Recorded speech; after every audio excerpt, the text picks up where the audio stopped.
Hello, everybody. Hello. How are you feeling today? Good? All right. So finally today we're talking about vitamins and minerals. I know you were waiting for that, so here we are. So let me ask, anybody took vitamins today? Good. Which vitamin? I take multivitamins and multiminerals, and I did other things too. Nice, nice, very nice. Okay, well, within the vitamins we have two kinds. We have the ones that are water soluble and fat soluble. The fat soluble dissolve in fat, dissolve and store in fat in our bodies, which means that they can build up some sort of toxicity if we take too many of them, right? Too much is not good, but too little either, right? So which ones are the ones that are fat soluble? Vitamin A, vitamin D, vitamin E, and vitamin K, all right? So here we go.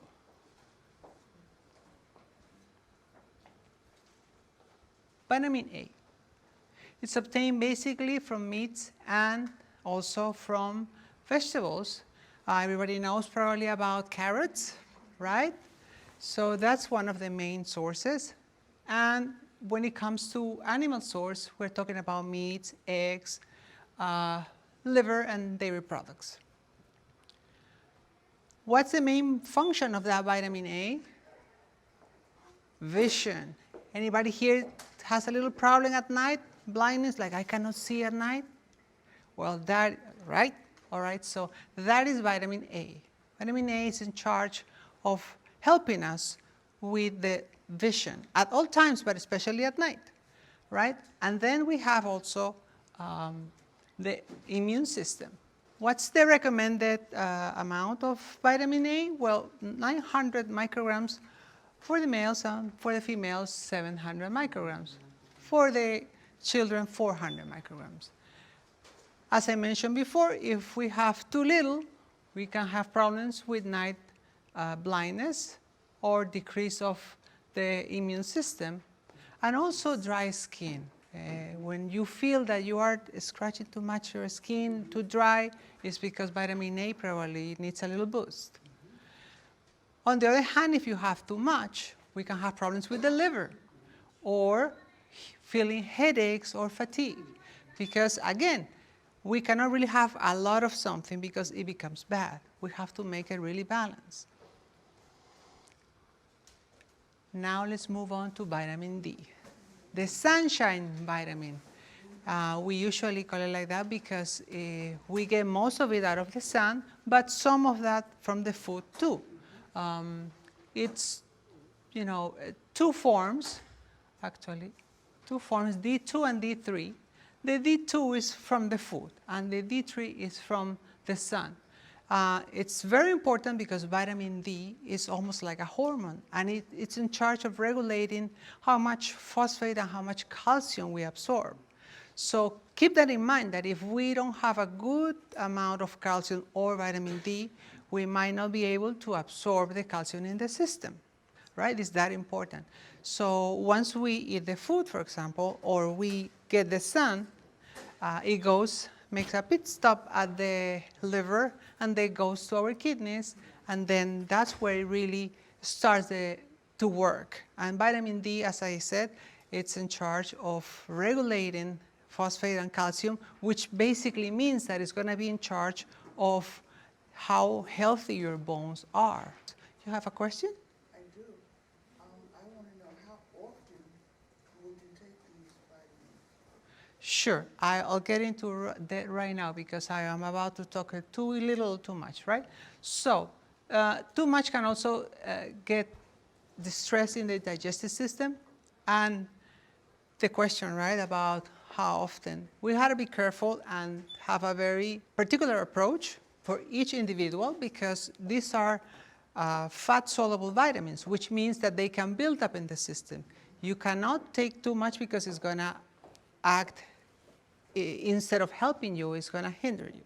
So it's important, if you visit your nutritionist, to share that and ask, depending on your particular situation, if you have, for example, hypertension or you have diabetes. All those things come into the equation so we can recommend, okay, you have, for example, 1 tablet every 2 days or 1 tablet every day, or not tablet at all because maybe your food is providing you enough. So it's important, each one has a different amount. Not everybody's the same. All right? Okay, so let's move on to vitamin E.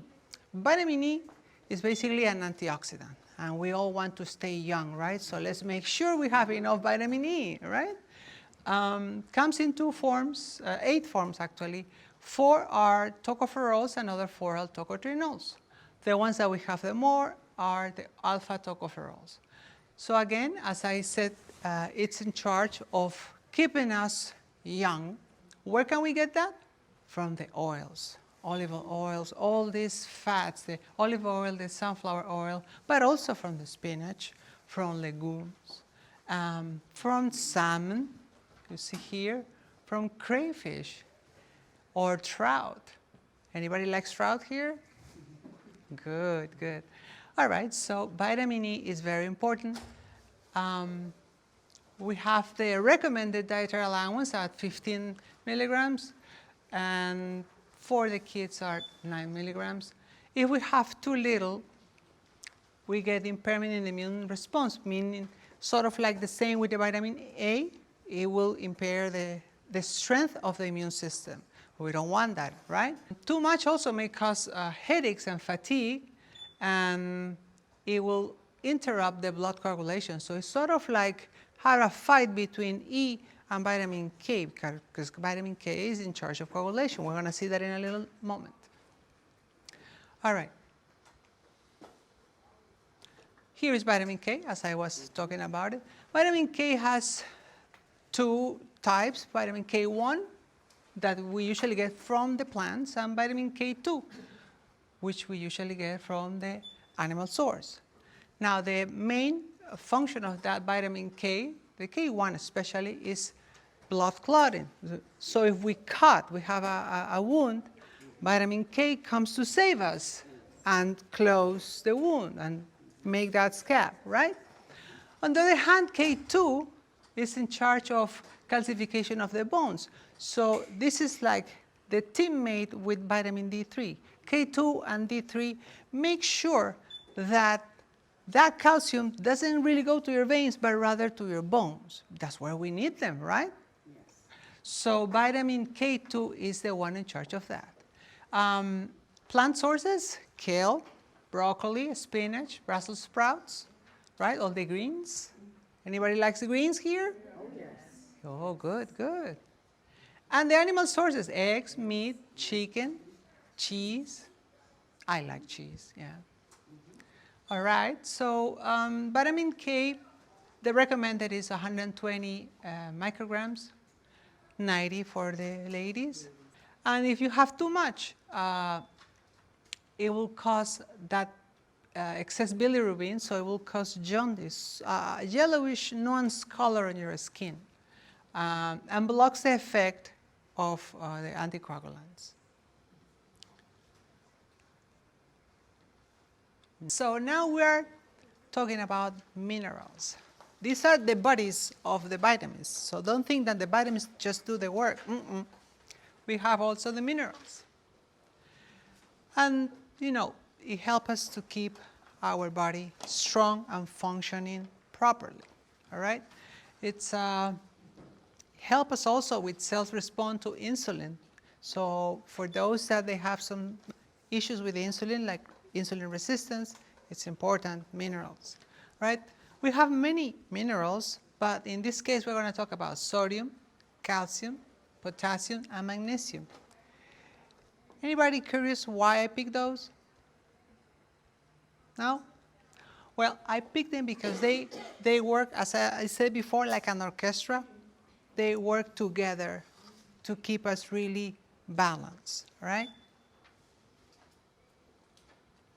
Sodium. Everybody says sodium, oh, that's salt. Yes, it is salt. But salt is not that bad as people think. We need salt as well. It's just that we need certain amount, right? It helps maintain regular blood pH level. Dietary sources of that, it's table salt, sauce, soy sauce, bread. In general, all the food that we eat has sodium, so we have to be careful with it. That's why I said if we eat a diet that is too high in sodium, we tend to retain water. So let's watch on that. I have a question, Deborah, before you Sure. go on to calcium. Mhm. So for the sodium map on that slide, when you talk about the muscle contraction, are you Right. talking more about how it relates to the intake of water or in terms It of has to do with the water too, and that's where the other ones come in too. That's why I said they are like really close buddies, because the sodium and the potassium will do that. And the one that relaxes is the magnesium. So they all work together.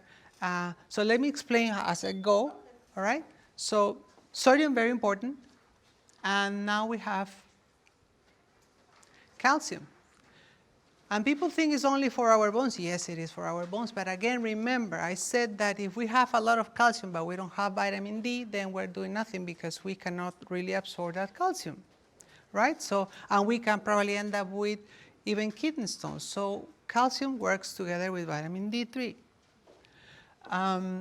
It helps regulate blood pressure because, again, it works together with vitamin D3. And if we have a good level of vitamin D3, you have a good level of calcium, then there is no problem with the kidneys. Otherwise, the kidneys will come in and complain, and then you end up having high blood pressure. All right, so calcium also has to do with the contraction and relaxation of the muscles. It's interesting, for example, your heart. Your heart is beating all the time. Have you ever asked yourself which of these minerals is helping to do that? Anybody? the potassium. Look at you, nice. But it's more like calcium, magnesium. Calcium, magnesium. So every time that your heart is beating, it's using calcium and magnesium. That's how important it is.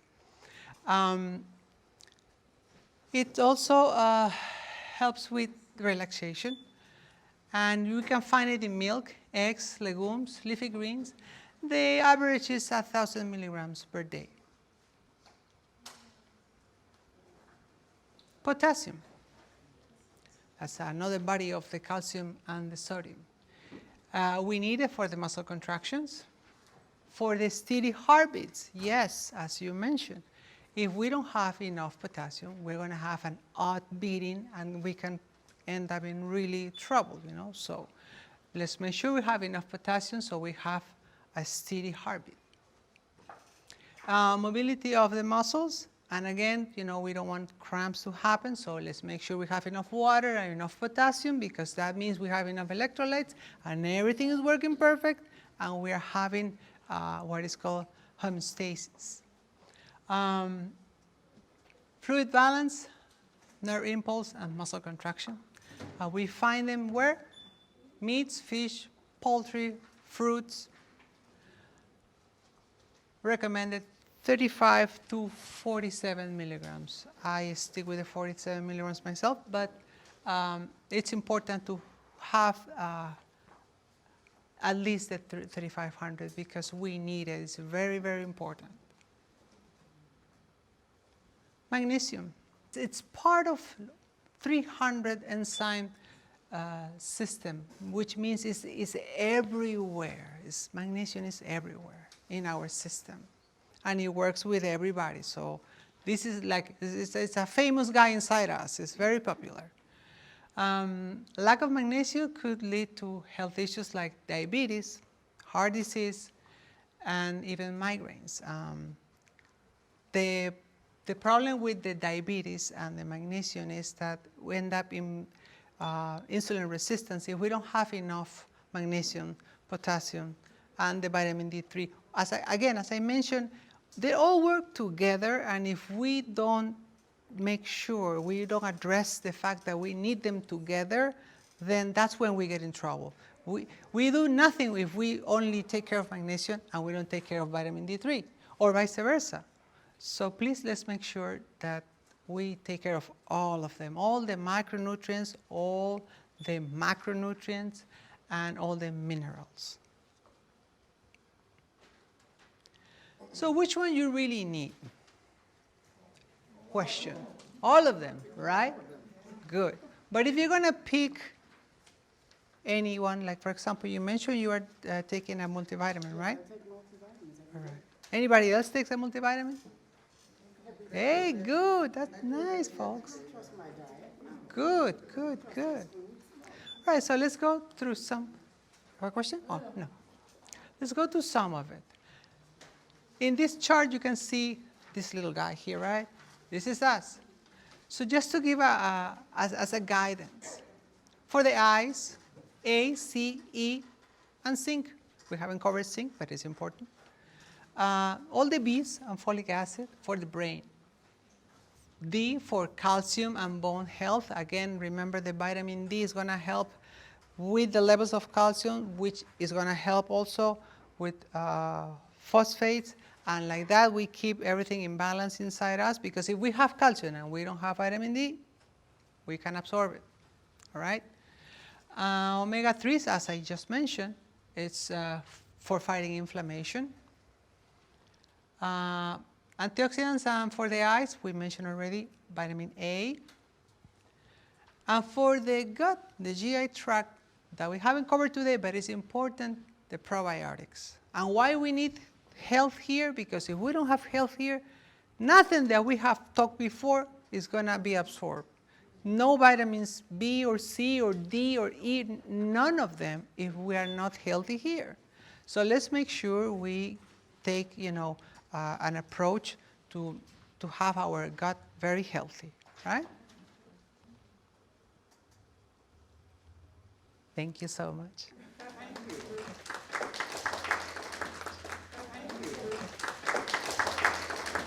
Thank you.